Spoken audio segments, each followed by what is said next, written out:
Slower. All right, I'm gonna share a secret. I just found the most comfortable shoes I ever wear.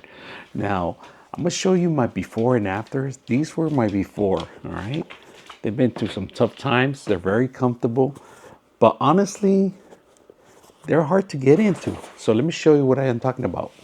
Now, I'm taking them off because I'm wearing them right now. These are one of the best shoes I've ever worn. Now, they're slippers slash shoes, all right? They got this great design, if you guys can see that. They're like, it reminds me of wearing old-fashioned Levi's, all right? But the material is very flexible, it's very bendable, and not only that, it's made very comfort. It has these loops that kind of folds into my feet, actually. So these I've been wearing for quite a while. Been golfing with them, been going out with them, pretty much everywhere. So if you guys are looking for great shoes like these, take a look at them. I hope you guys enjoy the video.